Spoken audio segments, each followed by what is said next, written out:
আচ্ছা, তোমাকে যদি বলা হয় যে 55 টাকা 75 পয়সা, এই যে টাকা এবং পয়সা দুটোকে আলাদাভাবে বললাম, এটাকে একত্রে টাকায় পরিণত করো, বা এমনভাবে লিখবে যে শুধু টাকাই লিখবে, পয়সা কথাটাকে লিখবে না, তাহলে তুমি কিভাবে প্রকাশ করবে? টাকা এবং পয়সা এই দুটোকে একত্রে প্রকাশ করার জন্য আমরা দশমিক ভগ্নাংশের ব্যবহার কিভাবে করতে পারি?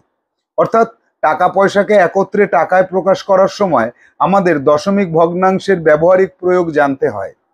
75.75 টাকা, এটাকে যদি টাকা আর পয়সা আলাদা করে বলি তাহলে কিভাবে বলবো?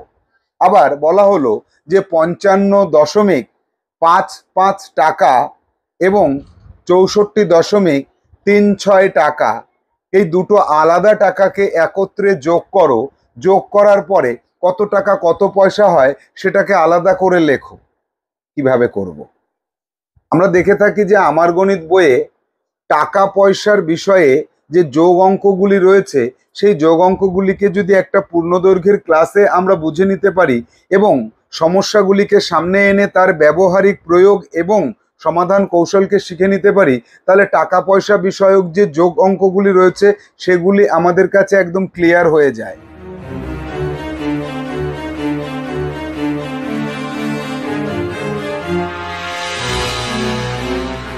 Hello students, welcome to Saha institute.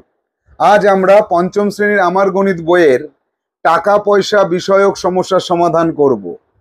দশমিক ভগ্নাংশ দিয়ে আমরা টাকাকে প্রকাশ করলে সেক্ষেত্রে দশমিক ভগ্নাংশের কোন অংশটুকু টাকা হয়, কোন অংশটুকু পয়সা হয়, বা টাকা এবং পয়সাকে একত্রে প্রকাশ করার জন্য দশমিক ভগ্নাংশের সাহায্য কিভাবে নেওয়া হয়, বা দশমিক ভগ্নাংশের সাহায্যে প্রকাশ করা একটি টাকার অঙ্ককে কিভাবে টাকা এবং পয়সাতে কনভার্ট করা যায়। তো আজকে আমরা আমাদের আমার গণিত বইয়ের 151, 152 এবং 153 নম্বর পৃষ্ঠাতে আমরা যে সমস্যাগুলিকে পাবো, সেই সব সমস্যাগুলির মধ্যে থেকে আমরা বেশ কয়েকটি পয়েন্টের উপর বেস করে কিছু সমস্যা সমাধান কৌশল শিখে নেব। তাহলে চলো আমরা সরাসরি চলে যাব আমাদের বইয়ের পাতা। পেজ নাম্বার 151-তে আমরা পাচ্ছি যে টাকা পয়সা বিষয়ক সমস্যা, টাকা এবং পয়সাকে একত্রে প্রকাশ করতে হবে এবং পয়সার সাথে টাকার সম্পর্ক কি, 100 পয়সা সমান সমান 1 টাকা, এই বিষয়টা আমাদের মাথায় রাখতে হবে। তো আজকে আমরা আমার গণিত বইয়ের 43 নম্বর ক্লাসে আছি। 43 নম্বর ক্লাসে আমাদের আলোচনার বিষয়বস্তুগুলোকে আমরা একবার দেখে নেব। সেটা কি, টাকা থেকে পয়সায় যাওয়া এবং পয়সা থেকে টাকায় আসা, এর উল্টোটাও আমাদের শিখে নিতে হবে। পয়সা থেকে টাকায় আসা, টাকা ও পয়সাকে একত্রে প্রকাশ করতে হবে। টাকা পয়সাকে আমরা একত্রে প্রকাশ করতে গিয়ে সেক্ষেত্রে দশমিক ভগ্নাংশের প্রকাশটা কিভাবে করি, দশমিকের সাহায্যে টাকা পয়সাকে প্রকাশ করা এবং টাকা পয়সাকে একত্রে দশমিক ভগ্নাংশে প্রকাশ করার পর তার যোগ কিভাবে করতে হয়। তাহলে আমরা দেখব একটা একটা করে এই যে বিষয়বস্তুগুলো আমাদের শিখতে হবে। সেখানে আমাদের সর্বপ্রথম যেটা মনে রাখার বিষয়, এটাকে তোমরা খাতায় নোট ডাউন করবে। মনে রাখবো, কি মনে রাখবো? মনে রাখার বিষয় থেকে শুরু করবে। আজকে সিডাব্লিউ থাকবে তোমাদের সবুজ কালি দিয়ে। সিডাব্লিউ কমপ্লিট করে আমাকে জমা করবে এবং অবশেষে আমি দেবো এইচডাব্লিউ, সেগুলোকেও খাতায় কমপ্লিট করে রাখতে হবে। মনে রাখবো আমরা সমান সমান 100 পয়সাতে 1 টাকা হয়, এই কথাটা আমাদের মনে রাখতে হবে। 100 পয়সায় 1 টাকা আর 1 টাকায় 100 পয়সা। তাহলে আমাদেরকে যদি বলে টাকা থেকে পয়সায় প্রকাশ করো, পয়সা থেকে টাকায় প্রকাশ করো, তাহলে আমাদের বলা হলো 155 পয়সা, 155 পয়সা সমান সমান কত টাকা। এই যে পয়সা থেকে টাকায় কনভার্ট করার একদম সহজ একটা সূত্র আমাদের জানতে হবে। তার জন্য প্রথমে আমরা চলে যাব ঐকিক নিয়মের সাহায্যে এটাকে বুঝে নেওয়ার চেষ্টা করি যে 100 পয়সাতে যদি 1 টাকা হয়, তাহলে 1 পয়সাতে কত হয়? 1 পয়সা সমান সমান 100 দিয়ে ভাগ করে দেব। আর 155 পয়সাতে কত টাকা হয়? 1 গুণ 155 ভাগ 100। এবার দেখো এই 155কে 100 দিয়ে ভাগ করার কোনো প্রয়োজন থাকে না।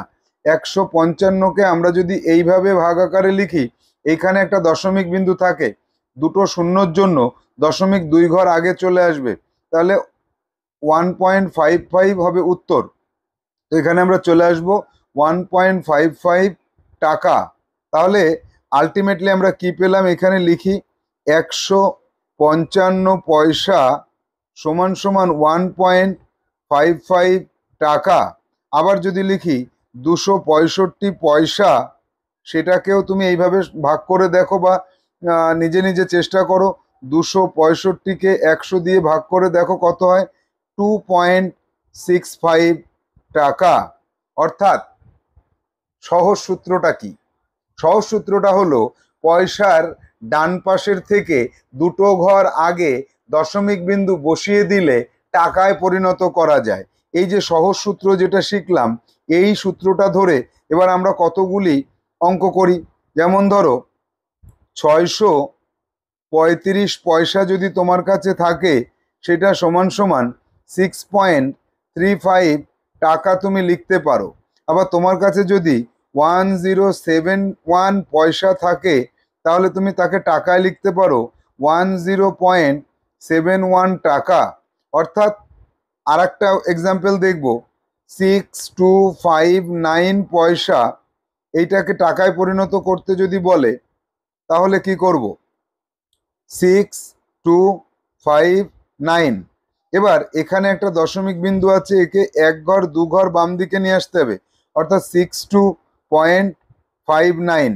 এইটা 62.59, এই যে দশমিক বিন্দুকে বাম দিকে সরালাম 2 ঘর, এটাই কিন্তু এখন আমার কাছে টাকা হিসেবে প্রকাশিত হলো। তাহলে টাকা পয়সার থেকে যখন আসবো, তখন পয়সাকে 100 দিয়ে ভাগ করব। অর্থাৎ আরো সহজে যেটা জানতে পারলাম, যে পয়সা, এই পয়সাকে যদি 100 দিয়ে ভাগ করো, তাহলে তুমি টাকায় চলে যাবে। আবার টাকার থেকে কি হচ্ছে, 1 টাকা সমান সমান 100 পয়সা, 100 পয়সা। তাহলে 6 টাকা সমান সমান কত, 6 গুণ 100 সমান সমান 600 পয়সা। আবার 7 টাকা সমান সমান কত, 7 গুণ 100 সমান সমান 700 পয়সা। অর্থাৎ যে কয় টাকা থাকবে তার ডান পাশে দুটো শূন্য বসালে পয়সা হয়ে যাবে। এই যে যে সহজ কথাটা আমরা জানলাম, যে টাকা, এই টাকাকে টাকার ডান পাশে দুটো শূন্য বসালে পয়সা হয়ে যায়। অর্থাৎ টাকার সাথে 100 গুণ করলে পয়সা হয়ে যায়। তাহলে 51 টাকা সমান সমান কত পয়সা, 51 না, সরি, এখানে 15 লিখে ফেলেছি, 15ই ধরলাম। 15 টাকা সমান সমান, তারপরে দুটো শূন্য দিলে 1500 পয়সা হয়ে যায়। 51.26 টাকা সমান সমান কত পয়সা, 51.26। যদি পয়েন্ট থাকে তাহলে গুণটা করেই দেখাতে হবে, তখন কিন্তু শুধু দুটো শূন্য বসালে হবে না। 51.2600 পয়সা লিখে দিলে হবে না, দশমিকের পরে শূন্যের কোনো দাম নেই। তাহলে 512600, এখানে দশমিক 2 ঘর আগে আছে, এখানে বসবে, অর্থাৎ 5126 টাকা। তাহলে টাকা থেকে পয়সায় যেতে গেলে কোন কোন বিষয়ে আমাদের নজর রাখতে হবে দেখে নিই, টোটাল বিষয়টাকে দেখে নিই। টাকা যদি যদি টাকা টাকাটা যদি 1 নম্বর পূর্ণ সংখ্যায় থাকে, পূর্ণ সংখ্যা যদি টাকা প্রকাশ করা থাকে, তাহলে জাস্ট দুটো শূন্য বসিয়ে দেব।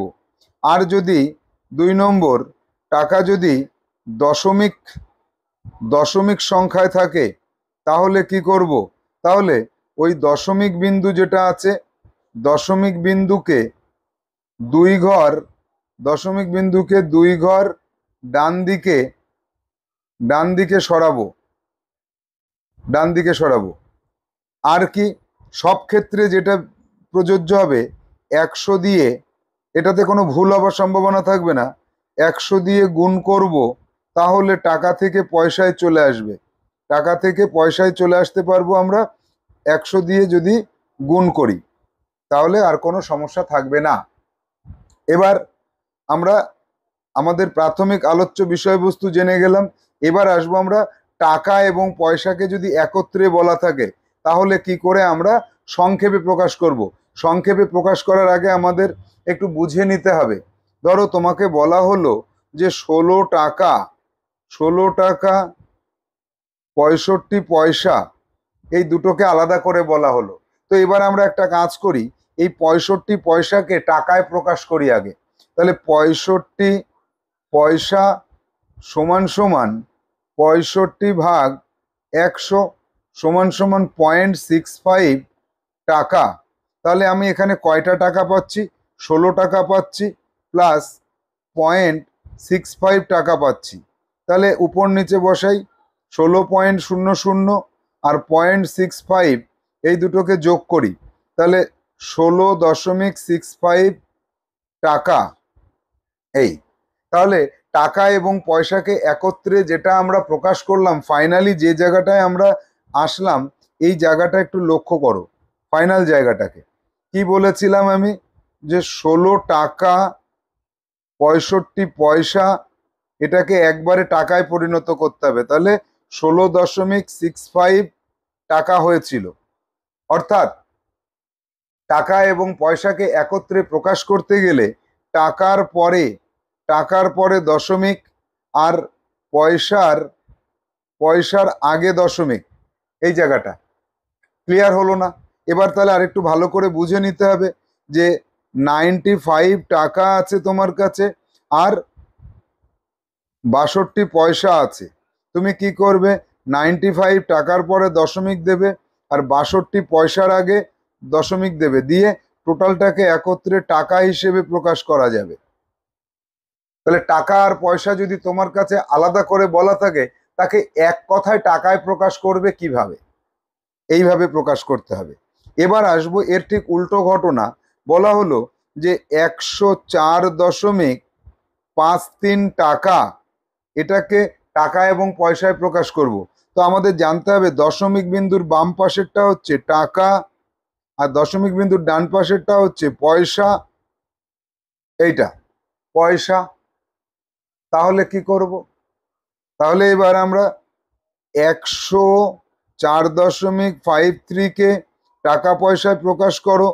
104 টাকা 53 পয়সা, এইভাবে লিখতে হবে। তাহলে টাকা আর পয়সাকে আলাদা করতে পারছি।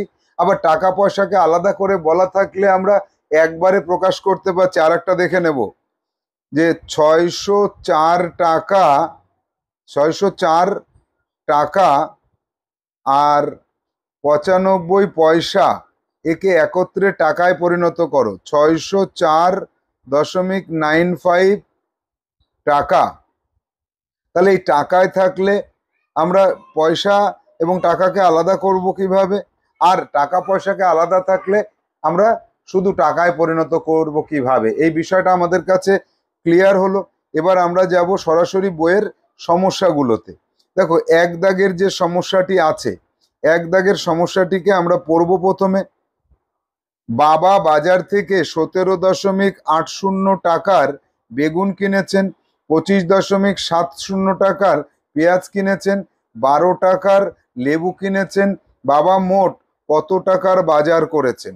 তাহলে এই সমস্যাটির সমাধানে আমরা যাব, সলিউশনে চলে আসি। দেখো, এখানে সলিউশনটা বইতে করে দেওয়া আছে, সেটাকেই দেখি। বেগুন কিনেছেন, এক দাগে লিখবে বেগুন কিনেছেন সমান সমান 17.80 টাকা। তাহলে এটাকে আমরা আমাদের মতন করে করি, 17.80 টাকা, এটা লিখলাম। তারপরের লাইনে লিখবে পেঁয়াজ কিনেছেন এত টাকা। এই কথাটা শুধু মানে ইংরেজিতে লিখতে হবে। এটা কিনেছেন 25.70 টাকা আর লেবু কিনেছেন 12 টাকা, 12.00 টাকা। এবার এই কটাকে যোগ করে আমরা কি লিখবো? এখানে মোট কথাটা লিখতে হবে আমাদের। মোট কত টাকার তিনি জিনিস কিনেছেন? মোট জিনিস কিনলেন 55.50 টাকা। এই টাকা দিয়ে তিনি মোট দ্রব্য কিনলেন। তাহলে এবার উত্তরে চলে যাব। সলিউশনের পরে উত্তরে বাবা 55.50 টাকা 55.50 টাকার বাজার করেছেন। অর্থাৎ এবার এইটাকে আমরা টাকা পয়সা আলাদা করি, অর্থাৎ 55 টাকা 50 পয়সার বাজার করেছেন। দুটোকে আলাদা করেও লিখতে পারো, নাও লিখতে পারো। এই অর্থাতের পরের টুকু এইটুকু দিয়ে হয় উত্তর লিখবে, আর নাহলে এইটুকু দিয়ে উত্তর লিখবে। এখানে 55 টাকা আর এখানে 50 পয়সা, হয় এইটুকু দিয়ে উত্তর করব, না হলে এইটুকু দিয়ে উত্তর করব। অর্থাৎ বলে দুটো উত্তরই লেখার কোনো প্রয়োজনীয়তা নেই। যাব পরবর্তী সমস্যায়, দেখব সমস্যাটি কেমন এবং তার সলিউশন আমরা কিভাবে করব। 2 দাগের সমস্যা। 2 দাগে আছে, শম্পা দোকান থেকে 25.50 টাকার খাতা কিনেছে, 5.50 টাকার পেন কিনেছে, 120.50 টাকার বই কিনেছে। শম্পা মোট কত টাকার জিনিস কিনেছে? সলিউশনে চলে আসো। সলিউশন, 2 দাগের সলিউশন করছি আমরা। তাহলে শম্পা এভাবে লিখে করবে। আগেরটায় যেমন আমরা লেখা পেয়েছিলাম, শম্পা খাতা কিনেছে, এখানে লিখবো খাতা কিনেছে, এরকম লিখে লিখে করতে হবে কিন্তু। খাতা কিনেছে সমান সমান 25.50 টাকা। শম্পা পেন কিনেছে, এখানে পেন লেখা আছে তাই লিখলাম পেন কিনেছে সমান সমান 5.50 টাকা। শম্পা বই কিনেছেন, বই কত টাকার কিনেছেন? বই কিনেছেন 120.50 টাকা। তাহলে এখানে লিখবো মোট, মোট কত টাকা দ্রব্য কিনলেন? 5 0 3 5 15 5 হাতে 1, 5 আর 5 10 আর 1 11, 11 আর 1, তাহলে 2 আর 2 4 আর 1 5, তাহলে এই 151.50 টাকা, এটা হচ্ছে মোট। এবার দেখো 25 আর 5 30, 120, 151.50 টাকা। এবার আমরা যদি উত্তরে আসি, উত্তরে আসলে আমাদের কি লিখতে হবে? নির্ণেয় উত্তর, যে শম্পা মোট কত টাকার জিনিস ক্রয় করেছে। শম্পা মোট 151.50 টাকার জিনিস কিনেছে, জিনিস কিনেছে। শম্পা মোট এত টাকার জিনিস কিনেছে। অথবা এই লাইনটা না লিখে আমরা এটাও লিখতে পারতাম, শম্পা মোট 151 টাকা 50 পয়সার জিনিস কিনেছে। এইটা লিখলেও হবে, আগেরটা লিখলেও হবে। তাহলে আমরা যাব পরবর্তী সমস্যা, তার সমাধান কৌশলটা দেখব। এখানে সমস্যাটার সমাধান করে দেওয়া আছে 3 দাগে। তুমি বাসে চেপে স্কুলে যাচ্ছ, তুমি বাসে চেপে যখন স্কুলে যাচ্ছ তখন কন্ডাক্টরকে 20 টাকা দিয়েছো, তিনি তোমাকে 15.50 টাকা ফেরত দিলেন। কন্ডাক্টর কত টাকা রাখলেন? তাহলে দশমিক সম্বলিত টাকা পয়সার যোগের পাশাপাশি বিয়োগ অঙ্কটাও আমাদের জানতে হবে। দেখা যাক, সলিউশনে আসা যাক কি করছে দেখি। সলিউশনে আসলো, কন্ডাক্টরকে দিলাম, আচ্ছা তুমি দিলে তাহলে আমি হলে দিলাম হবে, দিলাম 20 টাকা। ফেরত দিলেন আমাকে তিনি 15.50 টাকা। বিয়োগ করে দিলে বাকিটা সে রেখেছে। তাহলে এবার 20 টাকাকে আমরা কি করব? 20.00 টাকা লিখব। মাইনাস করে কত পাচ্ছি? এখানে পেলাম 4.50 টাকা। তাহলে উত্তরে কি লিখব? উত্তরে লিখব তিনি নিলেন 4.50 টাকা। এটাও উত্তর লিখতে পারি, অথবা উত্তর এইভাবে লিখব, তিনি 4 টাকা 50 পয়সা নিলেন। এটাও উত্তর হতে পারে আমাদের। তাহলে অঙ্কগুলো পড়ার পরে আমরা যদি বুঝতে পারি যে যোগ করতে হবে নাকি বিয়োগ করতে হবে, তাহলে কিন্তু আমরা সঠিক উত্তরে পৌঁছে যেতে পারি অনায়াসে। শুধু যোগ আর বিয়োগ দশমিক সম্বলিত সংখ্যার যেভাবে আমরা করেছি ঠিক সেইভাবে যোগ আর বিয়োগটা করতে হবে। যাব পরবর্তী সমস্যা 4 দাগে। ঝর্ণা 100 টাকা নিয়ে মেলায় গেল। ঝর্ণা বলে একজন 100 টাকা নিয়ে মেলায় গেল, সেখানে 20.50 টাকার চুড়ি কিনলো, 10 টাকার বাঁশি কিনলো, 6 টাকা দিয়ে নাগরদোলনায় চড়লো। ঝর্ণা কত টাকা ফেরত নিয়ে আসলো? তাহলে সলিউশনে আগে আমাদের, এটা সরল অঙ্কেরই রূপ, কিন্তু আমরা সলিউশন ভেঙে ভেঙে করি। তাহলে খরচ করলো কত কত টাকা সেটা আগে দেখি। যে 20.50 টাকা দিয়ে চুড়ি কিনলো, তাহলে খরচ করার ক্ষেত্রে আমরা লিখব যে চুড়ি কিনলো সমান সমান 20.50 টাকা। তারপরে কি কিনলো? বাঁশি কিনলো। এখানে প্রত্যেকটার নাম লিখবে এইভাবে। বাঁশি সমান সমান কত টাকা? 10.00 টাকা। আর কি?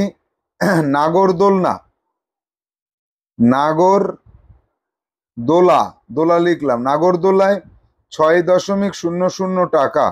এতে তার মোট খরচ কত হলো? মোট খরচ সমান সমান, তাহলে এখানে 50 থেকে যাচ্ছে, আর কি থাকছে? 20 আর 10 30, 36 হচ্ছে। 36.50 টাকা। তাহলে মোট আমার খরচ হয়ে গেল 36.50 টাকা। তাহলে বাজারে নিয়ে গেল, এবার পরের লাইনে লেখো, বাজারে নিয়েছিল 100 টাকা। বাজারে নিয়েছিল 100 টাকা। সুতরাং এর পরের লাইনে লেখো, সুতরাং ফেরত আনবে, ফেরত সমান সমান 100 টাকা নিয়ে বাজারে গেছে, তার থেকে খরচ করে ফেলেছে 36.50 টাকা। তাহলে উপরে দশমিক দিয়ে দুটো শূন্য দেব, এদেরকে বিয়োগ করব। 50 থাকলো হাতে, 1 7 3 4 6, তাহলে 63.50 টাকা। তাহলে যদি সে 63 টাকা 50 পয়সা নিয়ে যায় বাড়িতে, আর তাহলে বাজারে কত রেখে আসলো বিভিন্ন খরচ খরচা করে? 36 টাকা 50 পয়সা রেখে আসলো। 36.50 টাকা আর 63.50 টাকা, এই কটাকে যদি যোগ করে দিই 100 টাকাই হয়। তাহলে এইবার উত্তরে যেতে হবে আমাকে, যে ঝর্ণা কত টাকা ফেরত আনলো, ফেরত নিয়ে এসেছে কত। তাহলে ঝর্ণা 63.50 টাকা, এখানে পয়সার কথা উত্তরে বলেনি, শুধু টাকা বলেছে। তাহলে এত টাকা ফেরত নিয়ে আসলো, এত টাকা ফেরত নিয়ে আসলো, এটা হবে সঠিক উত্তর। ঝর্ণা এত টাকা ফেরত নিয়ে আসলো। এবার আসবো আমরা পরবর্তী সমস্যায়, 5 দাগের সমস্যায়। এই সমস্যাটা এইভাবে করবে, এইভাবে করবে, দুই জায়গাতে করে তারপরে তোমাকে ফাইনালি উত্তরে পৌঁছাতে হবে। পুরো অঙ্কটা কষে করতে হবে, তাহলেই কিন্তু তুমি পরীক্ষার হলে ফুল মার্কসটা পাবে। এবার আসবো পরের সমস্যা, 5 দাগে কি আছে দেখি। 5 দাগের সমস্যাটা পড়ি। সোনিয়া 150.50 টাকায় এক ঝুড়ি আম কিনলো, বাজারে গিয়ে 175 টাকায় বিক্রি করলো। সে বিক্রি করে কত বেশি টাকা পেলো, অর্থাৎ তার কত টাকা লাভ হলো। এটাকে যদি বলতো যে কত টাকা লাভ করলো, তাহলেও কিন্তু সেই একই হতো। তাহলে এই অঙ্কের সলিউশনে যাব। 5 দাগের সলিউশনটা উপরে করি। উপরে 5 দাগের সলিউশনটা দেখে নাও। তাহলে 150.50 টাকায় আম কিনেছে আর 175 টাকায় বিক্রি করেছে, বেশি দামে বিক্রি করেছে। তাহলে এখানে লিখব ক্রয় মূল্য। সে যে দামে কিনেছে সেটা হচ্ছে ক্রয় মূল্য। ক্রয় মূল্য সমান সমান 150.50 টাকা। আর বিক্রয় মূল্য সমান সমান 175 টাকা। সুতরাং বেশি দামে বিক্রি করলে লাভ হয়, লাভ সমান সমান 175 টাকা থেকে 150.50 টাকাকে বিয়োগ করব। উপরে কিছু না থাকলে দশমিক দিয়ে শূন্য দিতে হয়। এবার এটাকে বিয়োগ করে দিই। বিয়োগ করলে কত হচ্ছে? 50 থাকলো 1 4 24.50 টাকা। তাহলে এবার উত্তর কি চেয়েছিল? উত্তরে চেয়েছিল যে বিক্রি করে সে কত টাকা বেশি পেল। এবার উত্তরে চলে আসো, উত্তরটা প্রশ্নের থেকে লিখবে, বিক্রি করে সে 24.50 টাকা বেশি পেল। এটা উত্তর হয়ে যাবে। তাহলে এটা নর্মাল বিয়োগ অঙ্কের মতো, নর্মাল বিয়োগ অঙ্কে দশমিক সম্বলিত দুটি সংখ্যার বিয়োগ, সেই দুটি সংখ্যার মধ্যে দশমিকের বাম পাশে আছে টাকা, ডান পাশে আছে পয়সা, অর্থাৎ টাকা পয়সা সম্বলিত বিয়োগ অঙ্কটাও আমরা খুব তাড়াতাড়ি করতে পারলাম। যাব 6 দাগের সমস্যাতে। রবি 50.30 মিটার লম্বা ফিতে থেকে দুটো টুকরো কেটে নিল। টুকরো দুটোর দৈর্ঘ্য যথাক্রমে 10.20 মিটার ও 11.30 মিটার। রবি মোট কত দৈর্ঘ্যের ফিতা কাটলো এবং কত দৈর্ঘ্যের ফিতা পড়ে রইল। এখানে দেখো এই যে এই অঙ্কটাতে টাকা পয়সা নেই, এই অঙ্কটাতে জাস্ট দশমিক সম্বলিত সংখ্যার বিয়োগ। তাহলে এর সলিউশন করতে গেলে তোমাকে নিজে লিখে লিখে করতে হবে। 50.30 টাকা 30 মিটার লম্বা ফিতে দুই টুকরো করে কেটে নিল। টুকরোর দুটো দৈর্ঘ্য 10.20 মিটার ও 11 দশমিক। তাহলে টুকরো দুটো, প্রথমের অঙ্কটা কি করতে হবে, যোগ অঙ্ক করব। এটা দশমিক সম্বলিত দুটো যোগ অঙ্ক, টাকা পয়সা না। টুকরো দুটির দৈর্ঘ্য আগে নির্ণয় করে নেব আমি। কত? একটা হচ্ছে 10.20 মিটার, আর একটা হচ্ছে 11.30 মিটার। 11.30 মিটার। এই দুটো দিয়ে মোট কত হলো? মোট হলো 50 আর এদিকে 21.50 মিটার। তাহলে তার কাছে ছিল কতটুকু পড়ে রইল, অবশিষ্ট কতটা থাকলো, এবার সেটা নির্ণয় করে নিই। অবশিষ্ট সমান সমান তার কাছে ছিল 50 মিটার, তার থেকে বিয়োগ করে দেব 21.50 মিটার। উপরে 50-এর পরে দুটো শূন্য দেব, বিয়োগ করো। বিয়োগ করলে কি হচ্ছে? 50 এখানে আসছে, এখানে 8 যাচ্ছে, এখানে 2, 28.50 মিটার। এবার উত্তরে চলে আসো। উত্তরে কি আছে? রবি মোট কত দৈর্ঘ্যের ফিতা কাটলো এবং কত দৈর্ঘ্যের ফিতা পড়ে রইল। উত্তরে চলে আসো। রবি, দুটো উত্তরই পেয়ে গেছি। রবি মোট 21.50 মিটার ফিতা কাটলো, কেটে নিল। আর পরের উত্তরটা কি? আর কত দৈর্ঘ্যের ফিতা পড়ে রইল তার কাছে লিখতে হবে, তার কাছে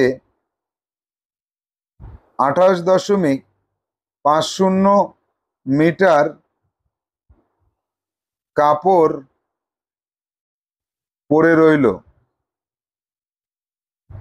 এই পুরো উত্তরটা লিখলে আমার অঙ্কটা একদম সঠিক হয়ে গেল। তাহলে টাকা পয়সার অঙ্কের মধ্যে আমরা একটা মিটারের অঙ্ক পেয়ে গেলাম। এটাকে আমরা বলবো যে দশমিক, এটাকে দশমিক সংখ্যার বা দশমিক সম্বলিত সংখ্যার যোগ এবং বিয়োগ, সেই বিষয়টা আমাদের সামনে আসলো। এখানে টাকা পয়সার হিসাবটা আসলো না। এবার যাব পরবর্তী সমস্যা 7 দাগে।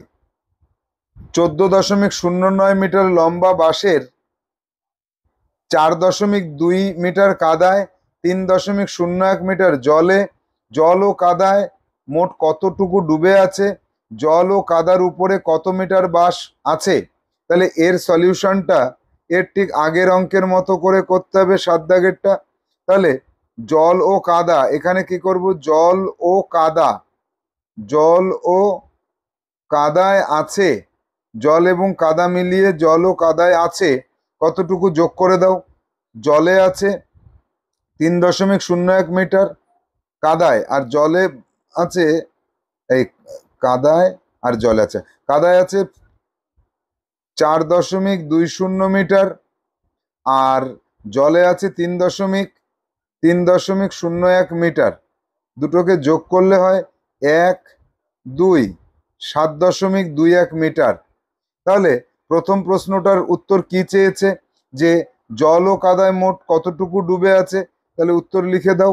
প্রথম উত্তরটা হচ্ছে জল ও কাদায়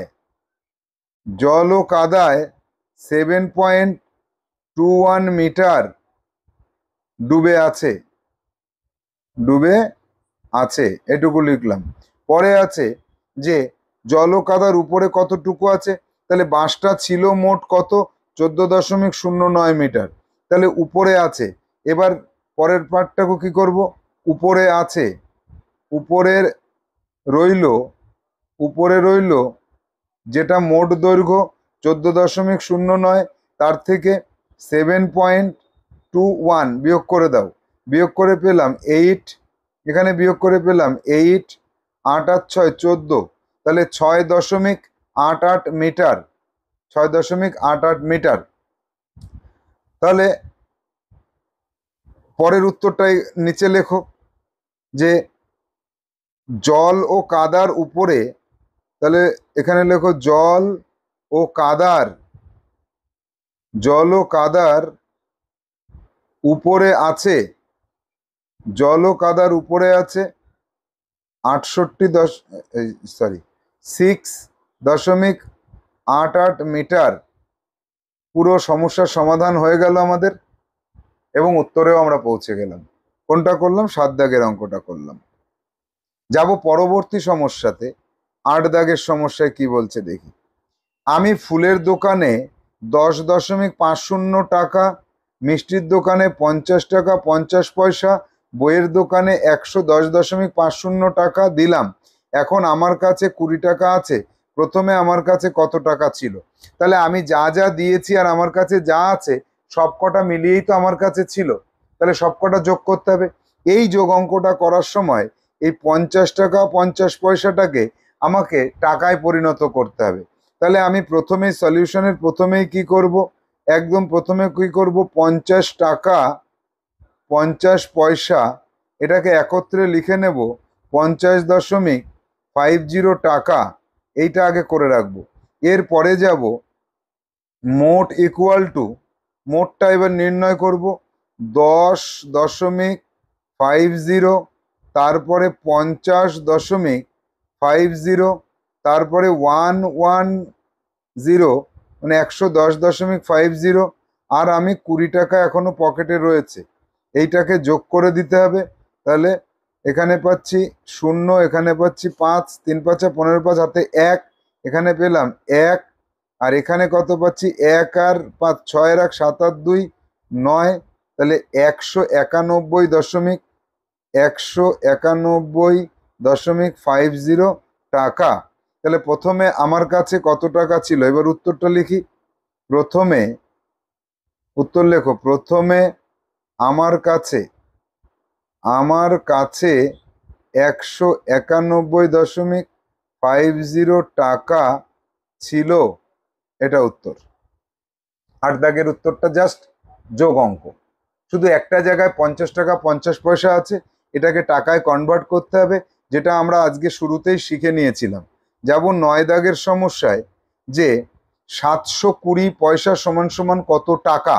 তো এই ঐকিক নিয়মে এখানে যেভাবে করা আছে এভাবেও আমরা সমস্যাটা সমাধান করতে পারি, অথবা আমাদের যে সংক্ষিপ্ত নিয়ম আমরা শিখেছি সেই নিয়মে আমরা করতে পারি। সলিউশনে দেখো কি আছে, যে 720 পয়সা সমান সমান 720 ভাগ 100 সমান সমান 7.20 টাকা।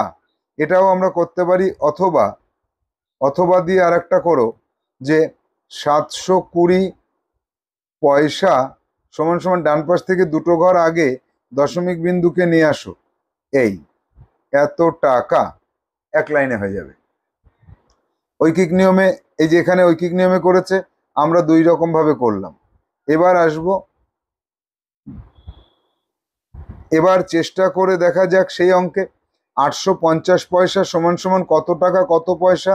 এখানে লিখবো 850 পয়সা, 2 ঘর বাম দিকে দশমিক দেব, আর দশমিকের এখানে লক্ষ্য করো এই দশমিকের বাম দিকেরটা টাকা ডান দিকেরটা পয়সা, তাহলে 8 টাকা 50 পয়সা সমান সমান কত হয়? 8.50 টাকা। 930 পয়সা, তাহলে 9 টাকা 30 পয়সা সমান সমান 9.30 টাকা। 6 টাকা 69 পয়সা, এটাকে লিখতে হয় 6.69 টাকা। তাহলে মোট কত পয়সা হয়? 6.69 পয়সা। একে টাকায় পরিণত করলে 100 দিয়ে গুণ করতে হয়, দশমিক বিন্দুকে 2 ঘর ডান দিকে সরাতে হয়, 66900, এইটা পেলাম। তাহলে আমরা লিখতে পারি 669 পয়সা। আবার 25 টাকা 25 পয়সাকে কিভাবে লিখবো? 25 টাকা 25 পয়সা এটাকে আমরা এবার এখানে করে নেব 25.25 টাকাকে 100 দিয়ে গুণ করলে 2525 পয়সা পাই আমরা। তাহলে এখানে লিখবো 2525। এই তাহলে আমরা সবকটা সমস্যার সমাধান কৌশল কিন্তু দেখে নিলাম। এই যে তোমরা এতক্ষণ যা ক্লাসে করলে এটা তোমাদের CW ক্লাসের শেষে এটাকে জমা করে দেবে। এবার দেব আমি HW। আমাদের এই 151 থেকে 153 পৃষ্ঠার মধ্যে যে কটা অঙ্ক আছে তার সব অঙ্ক ফ্রেশ খাতাতে করতে হবে। ফ্রেশ খাতায় কিভাবে করবে? 1 নম্বর প্রশ্নটাকে আগে লিখে নেবে। প্রশ্নটা লাল কালি দিয়ে করবে। প্রশ্ন ইকুয়াল টু লাল কালি, এবং তার উত্তর যে সলিউশন করবে সেটা করবে কালো কালি দিয়ে। তাহলে এই যে টাকা পয়সা সংক্রান্ত যোগ বিয়োগ অঙ্ক বা টাকা থেকে পয়সায় যাওয়া, পয়সা থেকে টাকায় আসা, অথবা একটা অঙ্ক পেয়েছিলাম শুধু দশমিক সম্বলিত সংখ্যাগুলোর যোগ করা, সেখানে মিটার ছিল, তো এই সব ধরনের সমস্যা তোমার কাছে ইজি হয়ে যাবে। তাহলে আমরা যা শিখলাম আজকে, এই যে সমস্যাগুলি পড়ার পরে বুঝে নিয়ে তার সমাধান কৌশল শিখলাম, এগুলিকে তুমি খাতাতে লাল কালি দিয়ে প্রশ্ন এবং কালো কালি দিয়ে উত্তর করবে, ফ্রেশ খাতা তৈরি করবে, এই অঙ্কগুলোকে ভীষণ ভালোভাবে শিখে নেবে, বারংবার প্র্যাকটিস করবে। তাহলে পরীক্ষায় তোমাদের এই ধরনের সমস্যা আসলে আর কোনো রকম কোনো প্রবলেম হবে না, হবার কথা নয়। যাব পরবর্তী ক্লাসে, পরবর্তী পৃষ্ঠাগুলো থেকে সমস্যার সমাধান দেখে নেব। তবে আজকের মতো আমাদের ক্লাস এখানেই আমরা শেষ করব। টাটা।